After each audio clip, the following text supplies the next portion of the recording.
Want to live out your foodie dreams? Well, Taiwan's the place for you.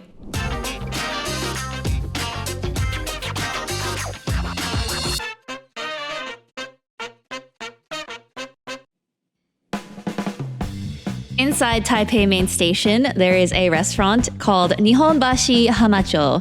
I've actually been here several times with my mom because of the convenient location and the fact that they have a two-person set on their menu, which includes a whole bunch of stuff for 1,388 NT, which is around 45 US dollars. Pretty good deal for two people.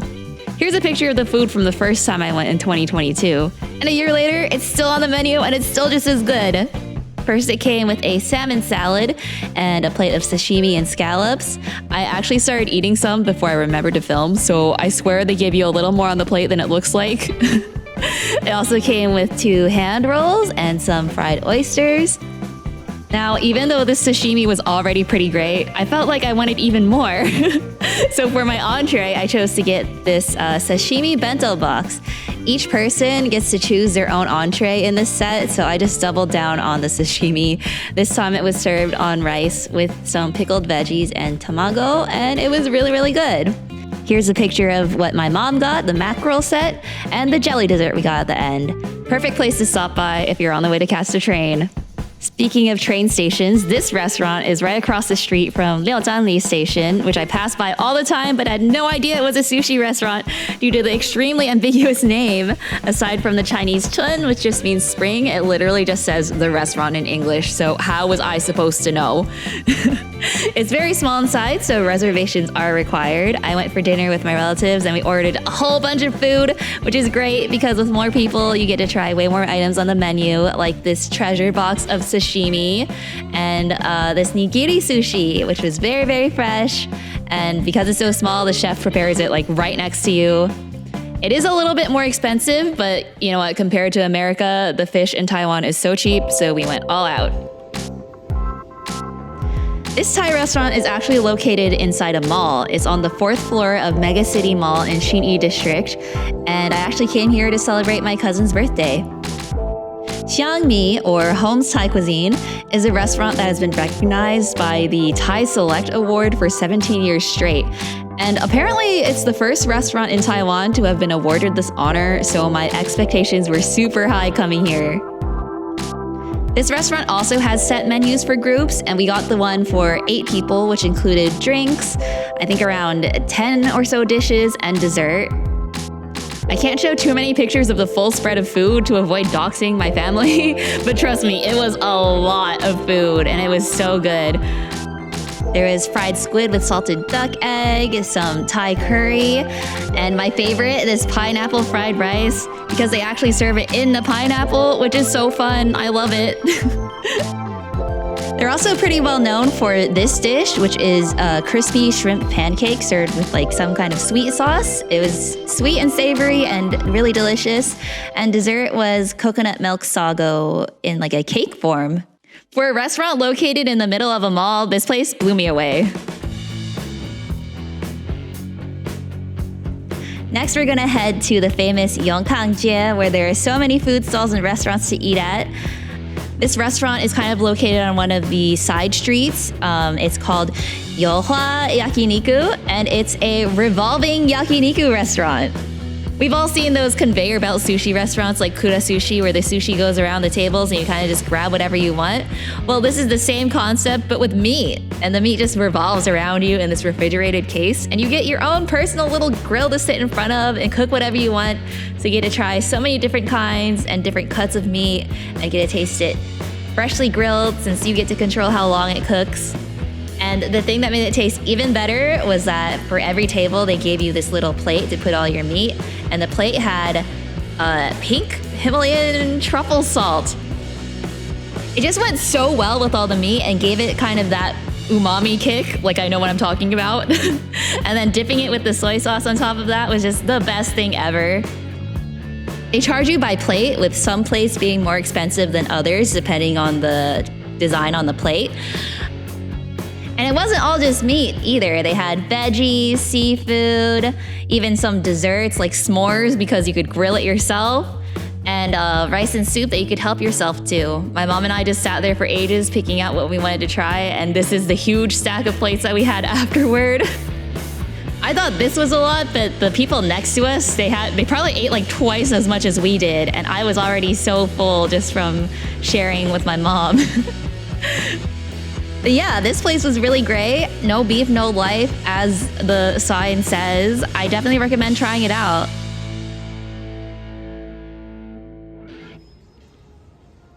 Traveling just outside of Taipei to Banqiao, my mom and I went to another mega city mall. But I felt like this one was bigger and even better than the Taipei one because guess what? You can go to Italy! Just look at this authentic Italian man. So suave.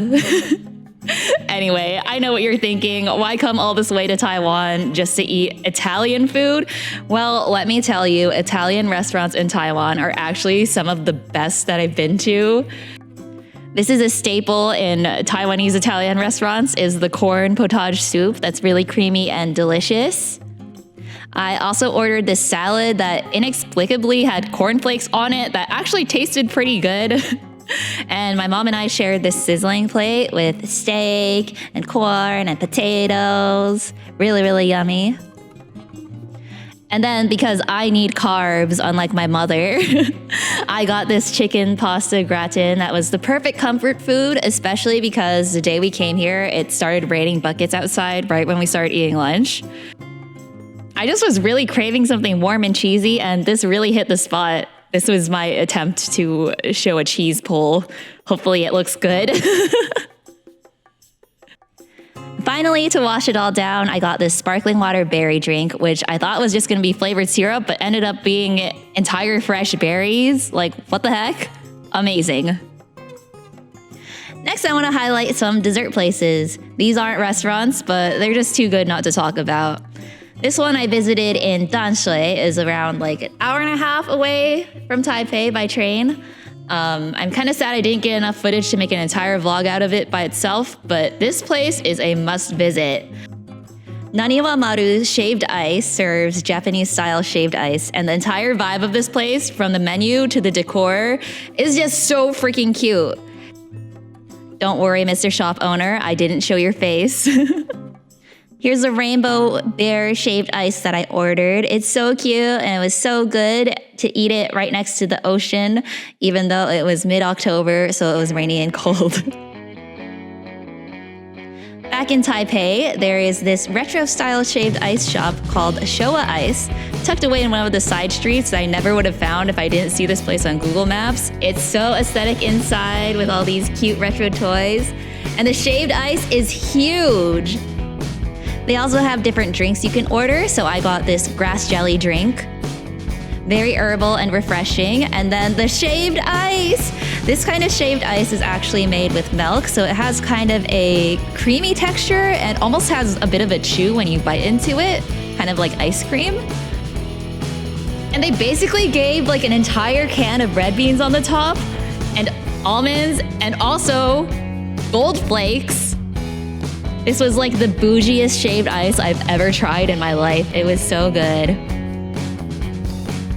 So that about wraps it up for the restaurants. Here's a montage of other stuff that I ate because I didn't quite get enough footage of all the other places.